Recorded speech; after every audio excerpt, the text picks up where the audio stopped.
Мақтаралдықтар күзгі жиын терім науқанын үлкен жетістіктермен аяқтады.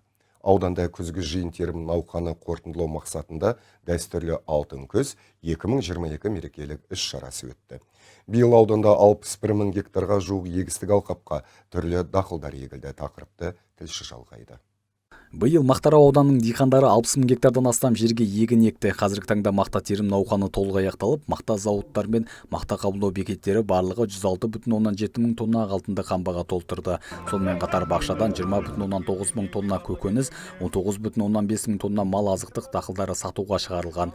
Алқалы жиында сөзге шыққан аудан әкімі Бақыт Асанов аталмыш саладағы кез келген өнім түрінен оң өсім бар екендігін тілге тиек етті. Аудан тұрғындары мен шаруаларды күзгі жиын терім науқанының аяқталуымен шын жүректен құттықтап, ауыл шаруашылығы саласының ардагерлері мен үздік нәтиже көрсеткен округтерді арнайы марапаттады. Құрметті жерлестер, сіздермен алтын күз мерекесі аясында кездесіп отырған өте қуаныштымын. Әсіресе бұл мереке ала жазда еккен егін жинап алған диқандарымызбен шаруашылық үшін айрықша деп ойлаймын. Осы қуаныш үшін сіздерге зор денсаулық, отбасылық амандық, елімізге тыныштық тілеймін. Алтын күз мерекелеріңіз құтты болсын, құрметті жерлестер. Аудан басшысы облыс әкімдігі тарапынан бекітілген 3 жақты келісімдегі индикаторлардың басым бөлігі 10 айдың қорытындысы бойынша артығымен орындалғанын жеткізді.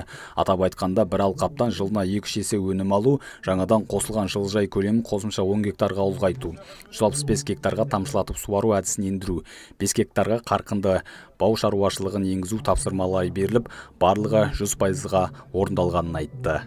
Мемлекет басшысының жолдауында агроөнеркәсіп кешенін әлеуетті толық іске асырып, еңбек өнімділігін және қайта өңделген ауыл шаруашылығы өнім көлемін өсіру қажеттігі айтылған.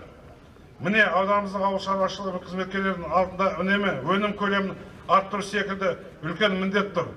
Оған елдің бірлігі, халықтың ынтымағы және шаруашылығымыздың қаржылы қызметінің арқасында жетудеміз. Ауданымыздың ауыл шаруашылығы саласы өсіп, өркендеп, дамып келеді.